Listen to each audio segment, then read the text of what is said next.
Well, we are making our way around the Second Harvest Food Bank, showing you the summer feeding program and telling you how important it is for children and families here in our area. We're now taking you back to the loading dock where a lot of the different Second Harvest Food Bank trucks are parked, getting ready to be loaded for the day, and then, of course, that food distributed to those families in need. Once again, we're talking with Emily Partier a little bit about some of the different meals and the different things that go into this summer feeding program. And we know, Emily, how important this is, and you've got obviously a real passion for what you're doing. Absolutely, I do. We're sending out boxes today that have 7 shelf-stable breakfasts and 4 shelf-stable lunches. We make 3 fresh meals in our kitchen every day to go out in these boxes as well.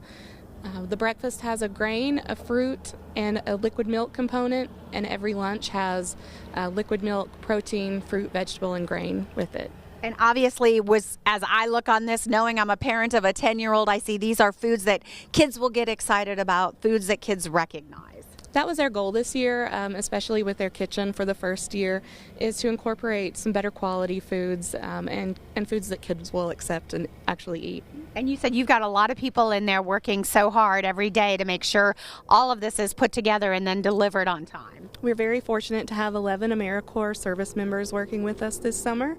They work full-time hours pretty much for 10 weeks, and they get a grant for school at the end of their service hours. And we know logistics have to be extremely important. You were telling me a little bit about just how organized. I see a lot of spreadsheets as you're trying to remember all the different communities, but you're really going into these communities and neighborhoods. We really are. We have over 40 locations. You can find our schedule, the locations and the times on our website.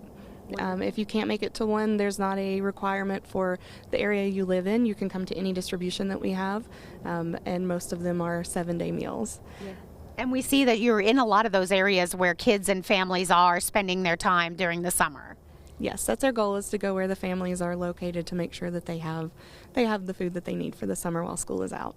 And we can see the van right over here. We also see the forklift. We're going to kind of walk over there because, of course, right now they're getting ready at this early morning hour, really. You guys are all about lunch and getting this out. You've got to get these vans on the road. Tell me a little bit about this particular van, what's being loaded and where this one's headed. This van is one of 2 going to Greene County today. We have 4 routes in Greene County every week. We plan to serve about 100 kids from this van today. Wow, 100 children, and we see the boxes, and what's inside those boxes, is that sort of what you showed us over here? Yes, we have 2 different menus that go out. We alternate every week which food goes out into which community. So those boxes are the Green Dot, and the menu is also available online. You can see what will be distributed today in the Green Dot boxes.